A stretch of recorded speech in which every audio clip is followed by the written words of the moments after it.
G'day guys, welcome to the channel. My name's Tim, and on today's episode, we're looking at an alternative theory to what drives the Bitcoin cycles.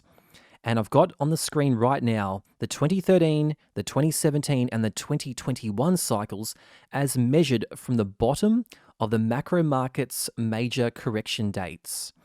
Okay, now if you don't know what that means, I'm going to explain. This could provide us with new insight about what drives the Bitcoin and crypto cycles in the future. So what we've got on the screen here, we've got the three major cycles and essentially 10 years worth of data. So this red line here is the 2013 peak, which actually started in 2011. So it started in September 2011 and went for 2 years up, essentially, and 2 years down, and ended in August 2015. And then from August 2015, I've got the 2017 peak, which went up here and went back down and ended in December 2018. So then from December 2018, I started what we know as the 2021 peak, and now we are here in August. So essentially what you're seeing on the screen is every bit of price action that Bitcoin has done over 10 years. It wraps around from this point down to here, then from this point down to here, and now we're currently here. Okay, so first of all, what do I mean by macro market correction dates? So what I'm going to do is I'm going to show you the Dow Jones close up. So this is the Dow Jones close up from September 2011. Now down here, this is when we had the great financial crisis around 2007 down to 2009 when it bottomed out. And the blue shaded area is the 2.5 year simple moving average. And you can see that the Dow Jones bounces off this moving average approximately every 3 to 4 years. Okay, can you see how it bounces up? It goes up and then it comes back to the average and then it bounces up again. Now, this is not just in the last decade or so. If we go back over time, let's start down here in 1942. So coming off the Great Depression, you'll notice here, 1942, it bounces up to 1946, 4 years. Then it goes sideways for a little bit to 1949. Then it bounces up to 1953, 4 years. 1953 to 1957, 4 years. Then it does a 2-year bounce, another 2-year bounce, 1962, 66, 70, 74, 78, etc. You can see that through the whole process of the Dow Jones.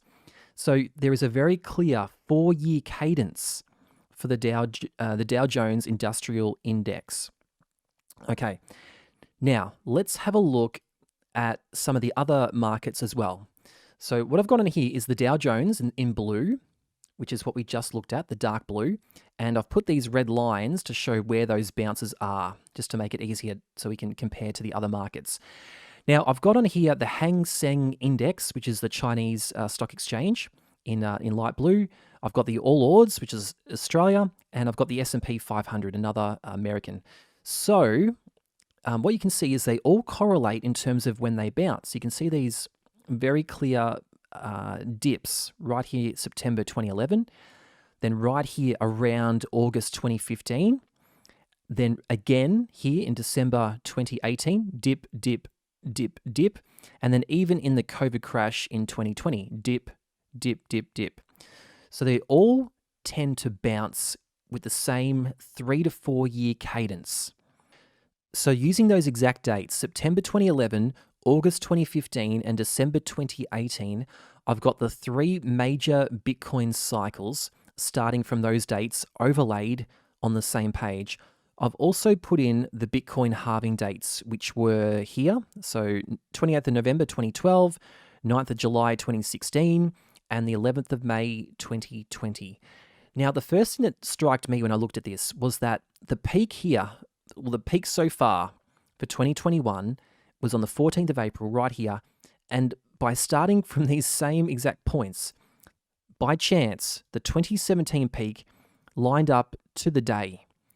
Now, we only have 2 data points here, and to me, this is probably a coincidence. And because you'll notice here that 2013 was a couple of months earlier. So there's no conspiracy here that all three dates all lined up on the perfect in the perfect time. However, if you measure from this point to here, it was approximately 2.33 years from the macro market correction to the peak. And in 2013, it was about 2 years. Now, what's relevant about this is that it's approximately halfway through the macro market cycle, which looks like that. So the stock markets go up, they turn around, and then they correct after around about the 4-year mark. And you can see that in 2013, we had the full 4-year cycle there. But in 2017, it was cut short. And if you look at the shape there, we capitulated towards the end of 2018. And the reason we capitulated like that out of nowhere, instead of going down naturally like we did in 2013, 2014, 2015, the reason for that is because the macro market looks something like this. It crashed down like that, and it brought down crypto along with it. So that's the reason why that happened, okay? Now, we don't know when the next macro market cycle will finish, but it is due somewhere in 2022. And it could be extended beyond that, but going back through 100 years worth of Dow Jones data, the 4-year cycle acts almost like clockwork through the whole 100-year period. So I would expect if this started in December 2018, then maybe towards the end of 2022, or perhaps maybe a tad earlier, that could be when the cycle finishes. And whatever Bitcoin's doing, by that time, it'll probably just go down. And that very last point, similar to 2013 and similar to 2017. Okay. The other thing I noticed with these 3 cycles is at this point here, we've just gone up about 38%. Okay, we've had a fairly bullish run up here and then a bearish run down here. And now we've turned around and we've got a bit of bullish momentum and we've gone up about 30% or 38%. Now, at these similar points in 2013, we did a similar thing. Bullish, turn around bearish, and then we turned at this point and we went up about 53% here. And then in 2017, we went up about 51%. So this latest cycle does appear to be a bit more subdued compared to the previous cycles. And to emphasize that point a little bit more, what I've got on the screen right now are all the cycles again, just showing the point we're up to at the moment where we've had a bullish cross on the 20 and 55 EMAs. But if you look back over history, in 2014, we had a bullish cross at this point, this exact same point, and it went up and turned over. In 2018, we had a bullish cross at this exact same point, and it went up and turned over. In 2019, we had a bullish cross at this same point, and it turned up and rolled over. And now we're in 2021, and we've got a bullish cross, and we'll have to see what happens next. There are those that believe that Bitcoin is not correlated to the stock markets because it has increased thousands and thousands of percentage points above what the stock markets have done. And that is true. Bitcoin has increased much higher than other assets over the past decade, but it is still correlated with the macro market cadence, that being the start point and the end point between cycles, that 4-year cycle. It's no fluke that Bitcoin has a 4-year cycle and the macro markets also have a 4-year cycle.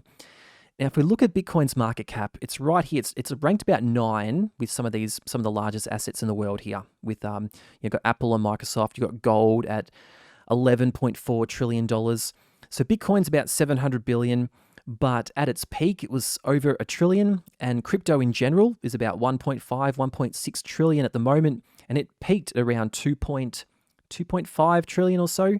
So Bitcoin and crypto is right in the mix with all these other companies that these companies and also other assets that all abide by those macro market cadences. So anyway, I hope that gave you another insight, another way of looking at the Bitcoin cycles. There are other theories out there on the internet, such as the lengthening cycles, which this essentially goes against.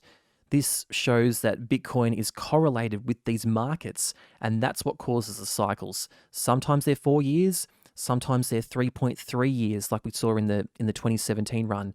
This year might be the full 4-year run. It might be 5 years. It could be 3.3, 3.5. We don't know. We know that the macro cycle is somewhere in the middle at the moment, and we're about 2.6 years into the 4-year cycle. So let's see what happens over the coming weeks and months. It'll be fascinating, but this gives another perspective, and I'm really enjoying looking at the market from different angles. So I hope you're enjoying these videos. Please feel free to comment below if you've got any feedback or criticisms. I'm happy to listen. So until next time, my name's Tim, and cheers.